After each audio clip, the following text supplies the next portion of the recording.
Hi, everybody. This makes me feel like Christmas. It is, it's November 2nd. So okay. Anyway, so I want to do 10 for 10, which is 10 questions in 10 minutes. And we're going to cover watercolor paper. I want to do a series and it would be, supplies. So let's start. And let me get my questions ready here. All right. First question. What type of paper is best for watercolor? That would be watercolor paper. I know that sounds like I'm being condescending, but there's, let me explain. So watercolor paper as in specifically for watercolor, not student grade that says watercolor, because my experience was that I got watercolor paper that was student grade and it said watercolor on it. So I was thinking, okay, I'm going to save money and buy this because it says watercolor on it. It should work great. And it didn't. And it was really frustrating to use. On top of that, I didn't know what I was doing. And I thought I could just learn it on my own, which I could have, but I was more frustrated than excited about learning it on my own. So, maybe different people, I don't know. For me, no. I wanted somebody to show me how to do it and just get to the point. I just want to get to the point because what I want to learn is I consider very, very beautiful. And I don't really care what other people think about the style that I love. And it requires you to be precise. It requires you to really know the supplies, how they behave. And I love that I know what I know and I want to share what I know. So anyway, let's get to the next question. Okay, so do you have to wet watercolor paper? No, actually there is wet on dry technique. There's wet on wet technique. And the two techniques produces different effects. And so it depends on what you want to do. Also, if this is asking about stretching the paper, that depends on how wet you're painting. If you're really like laying it on there and letting the water drip and all that, those effects, and you're wanting the gradients to show up in granulating paint. There's a lot to paint, by the way. We'll do that in the next video. But no. So no, the answer is no, because you actually paint on dry paper, bone dry paper, to do sharp edges. That's how you get sharp edges, is painting on dry paper with your paintbrush. That's the wet on dry. Okay? So no, it's not necessary to always wet your watercolor paper before painting because that depends on the effect that you want. Okay, number 3. What is the best paper for beginners in watercolor? Again, this depends. If your style requires you to be precise, to be accurate, to really, really pay attention to what you're doing, go for the quality right away. And even some other styles, I would recommend just going for Arch right off the bat. Don't even waste your time. But it really does depend on the style, because some styles can get away with lesser quality papers.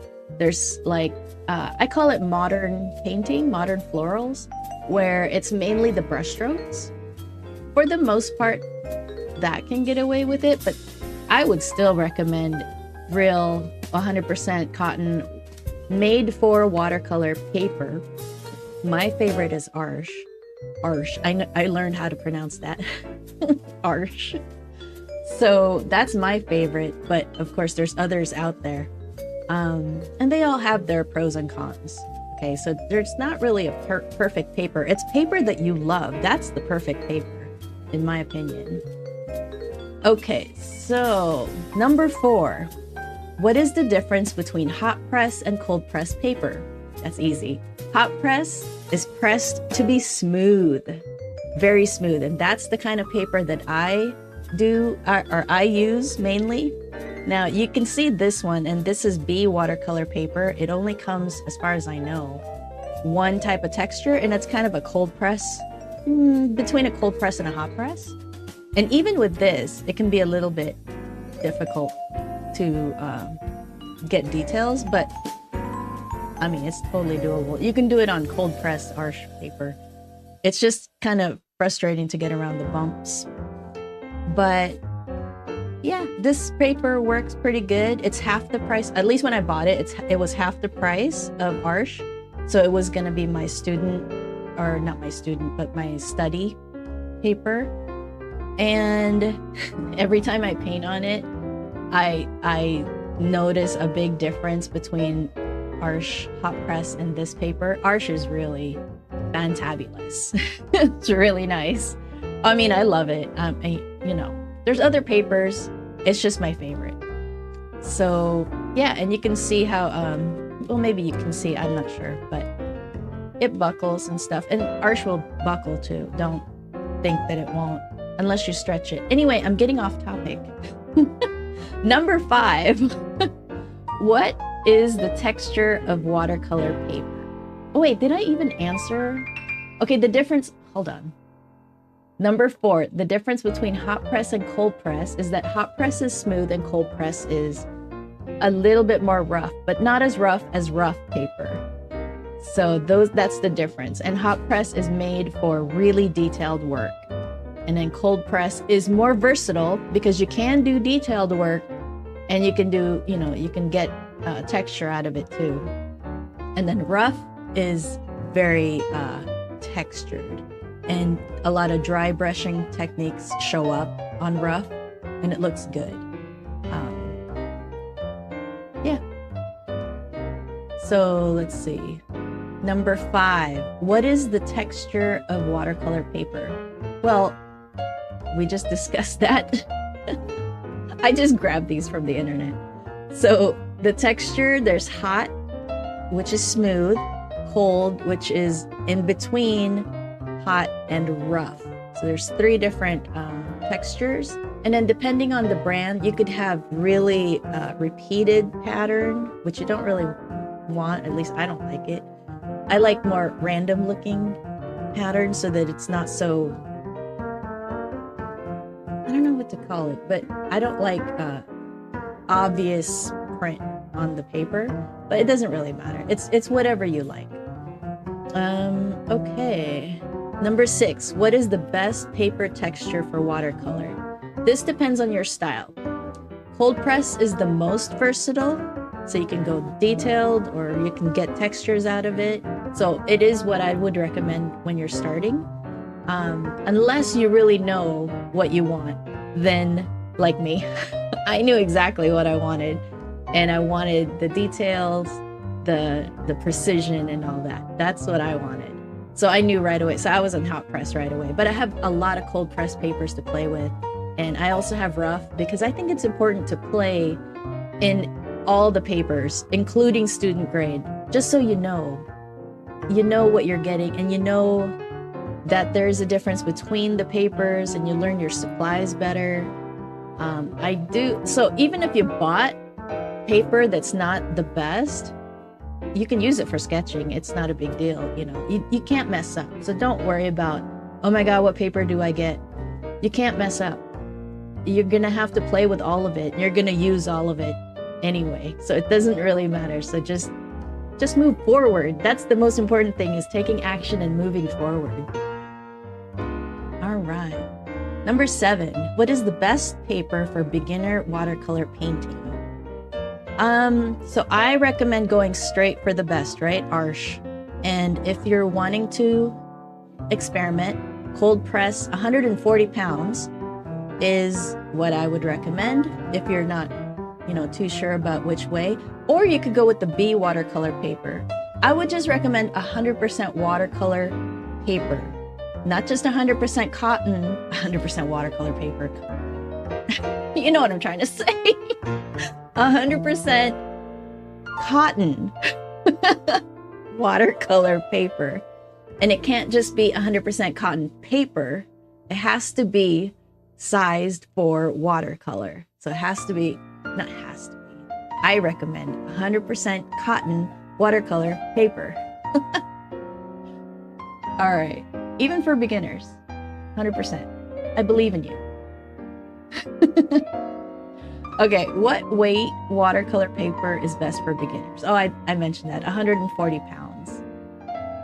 It's a good weight. That's what I use really most of the time. I have 300 pound, but I don't find it that necessary really.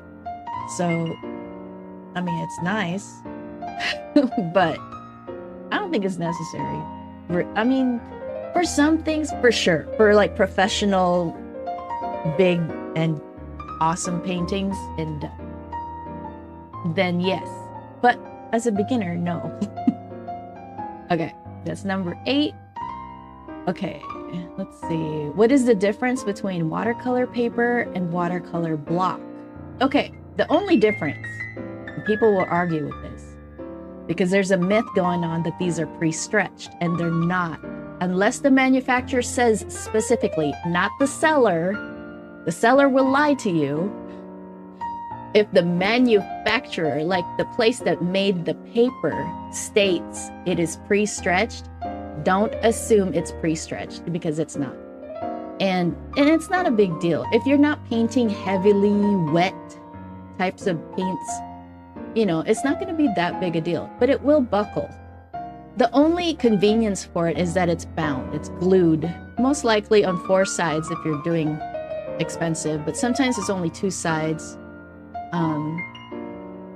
I personally don't care for bound blocks. It's nice for plein air, like, or traveling, because it's already, you know, taped down to something. And when you're painting, you kind of, most of the time, you kind of want it to be taped down somehow. Like even this one, I've taped down the edges because, you know, it buckles. And it, you know, can be a little bit annoying. But it's not, when you're doing detailed like this is not a lot of water really. So it's not as big a deal. But if you're doing heavy water, like you're really doing gradual or gradient changes in paint, like watercolor pouring, which I love, that requires you to stretch your paper on gator board. That is fun. I love that. I love watercolor pouring, and I want to teach that too. So the difference between watercolor paper and a watercolor block, that's not a good question, because it's all watercolor paper. No matter if you're getting watercolor rolls, you know, big roll where you can roll out like 8 feet and you can have an 8 feet watercolor painting. Those are the rolls, a big roll. Or sheets is the next size down, and that's about 30 to 20, you know, 30 by 20 inches. Like, I don't know exactly, 22 inches by 34 maybe? I don't know it exactly, but it's a big sheet that you can cut up. And it's actually cheaper to do it that way, especially Jackson's has a paper sale every year, I think about February. And even though they're way in the UK, they're worth it. I think they're worth buying from as far as that sale goes. And a lot of times, a lot of their paints go on sale. Anyway, I'm going off topic again. So let's see. There is no difference between watercolor paper and a block, aside from it's glued from all sides. Okay, question number 10. What is the purpose of a watercolor block? Oh, convenience. That's really, in my opinion, all it is. It's convenience, and it is so expensive for that convenience. And I don't have any blocks except for the ones that I was holding up in the thumbnail. 2 sizes to try out. Those are the only, oh no, that's not true. Okay, never mind. When you become an artist, you're gonna end up being a collector of things. So I have so many different papers and so many different paints and all the colors, because I have like whole set collector syndrome. But it's fun. But you don't need that much stuff. You really don't. And I can help you with that. All right, so that's 10 questions in 10 minutes. I don't even know. I don't know Oh, shoot. We're at 15 minutes, so I'm sorry. I apologize. So watch the next video. I think it's going to be right here somewhere. All right. Have a good day. See you later. Bye. Oh, let's go back. Bye.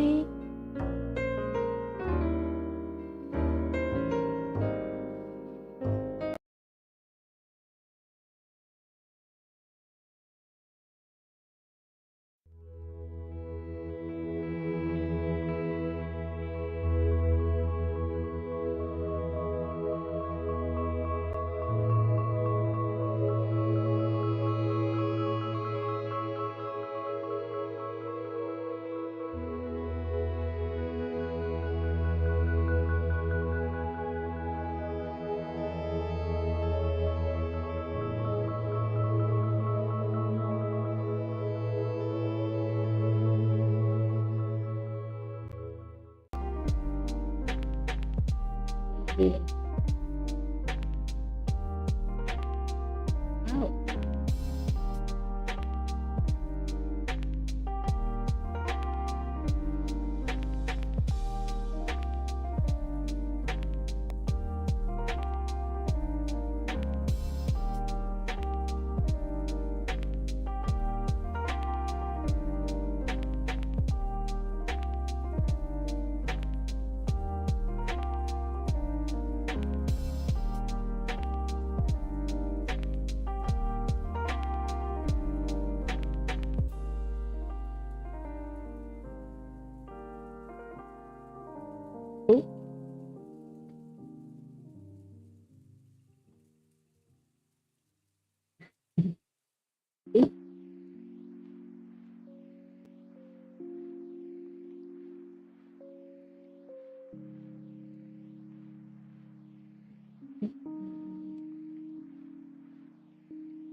Ta-da!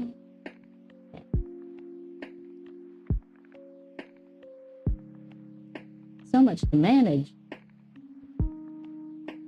All good. It's kind of cool because I live way out in the boonies, in the woods. I'm in a small town, population 300, probably 500. They haven't updated it. I don't know. So it's kind of neat that you could live, in peace, away from the city. I moved from Seattle. Very busy over there. High traffic.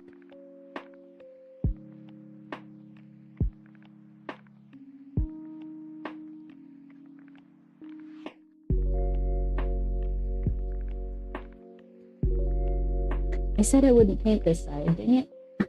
I can't help it.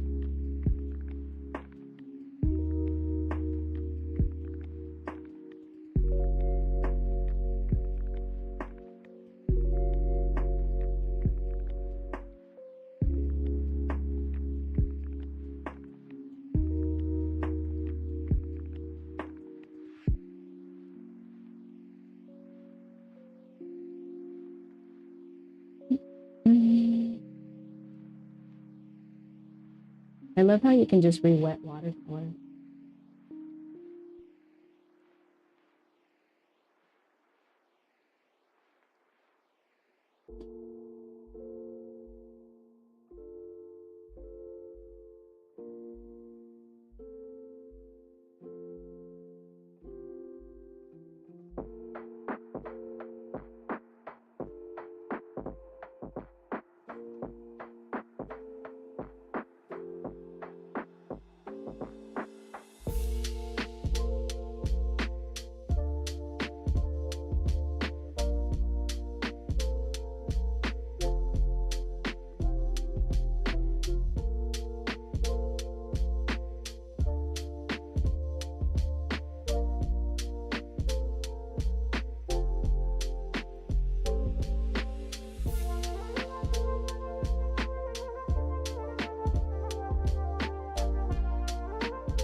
Not moving this way.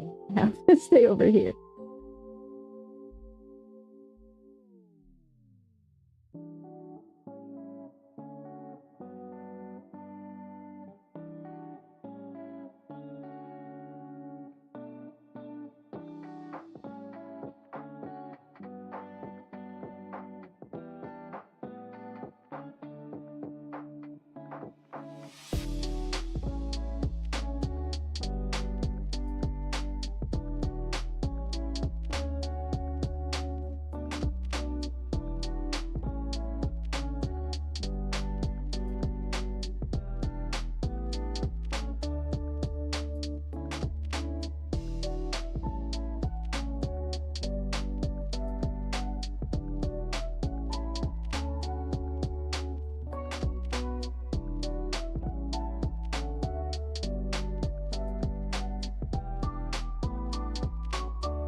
I understand how I hear sounds, but I don't know where they come from. Like, what do they mean?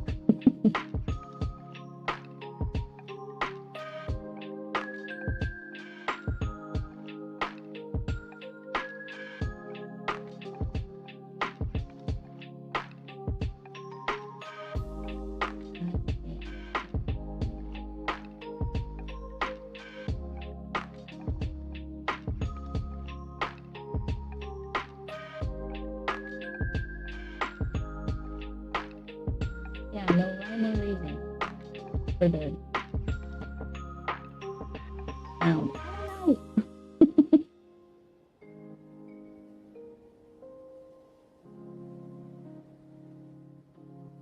Okay, stay on this side.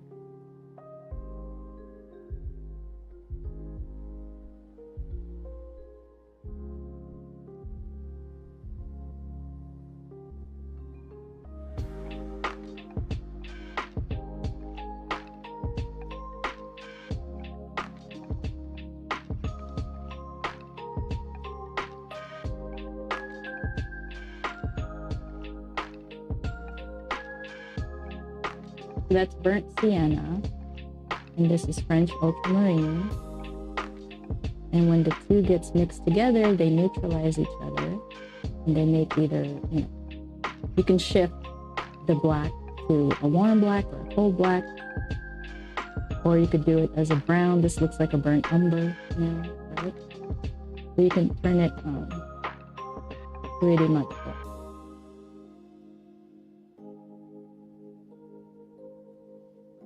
See that? And it makes beautiful grays.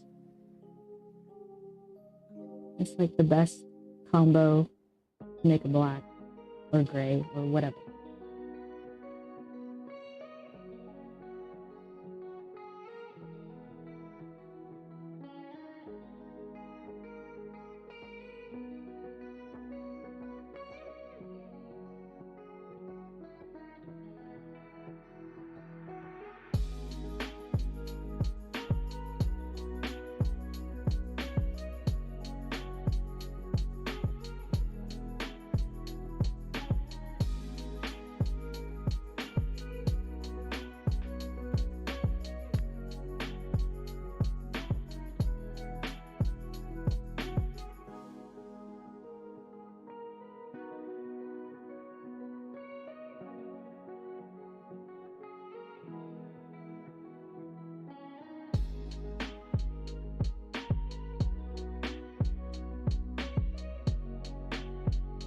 can let that dry.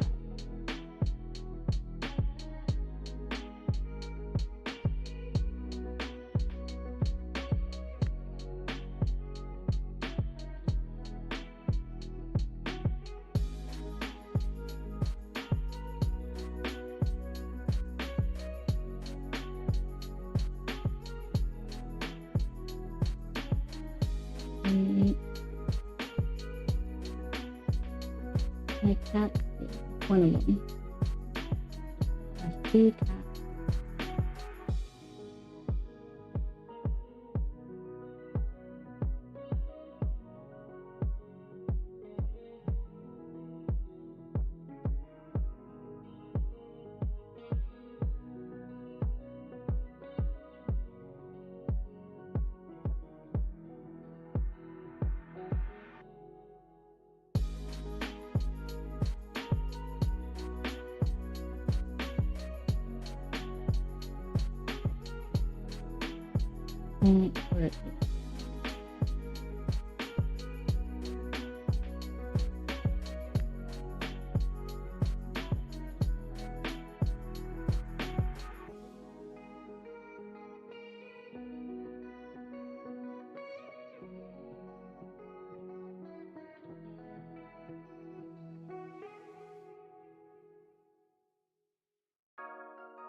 Where is it? That is it.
Are you guys down again?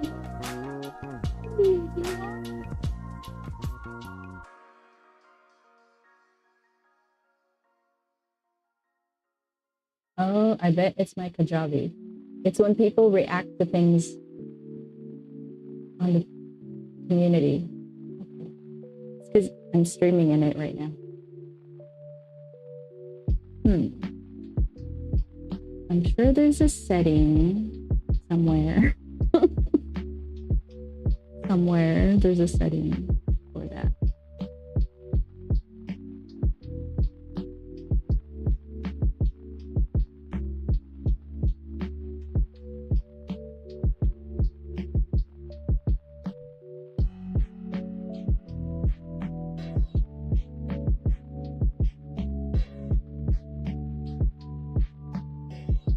too much water.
How do I want to do this?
Way too wet.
Stay away from that for now.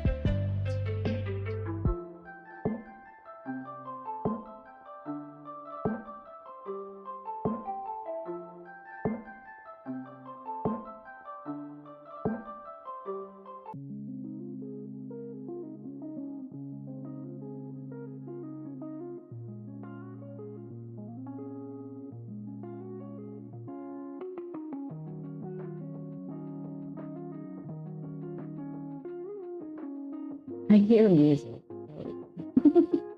It seems like I'm dancing for no reason.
Ah, see. That scared me. No. Oh my goodness. I don't know how to change the alerts. So anytime somebody shows up or does anything, it beeps or whatever.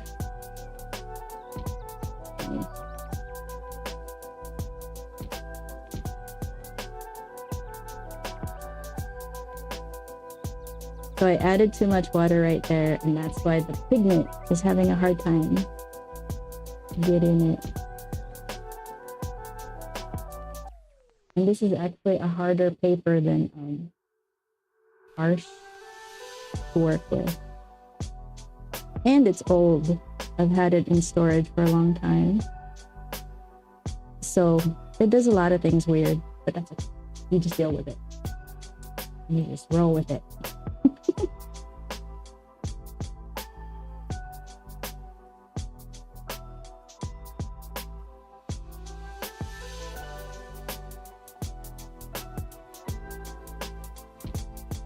Did I miss?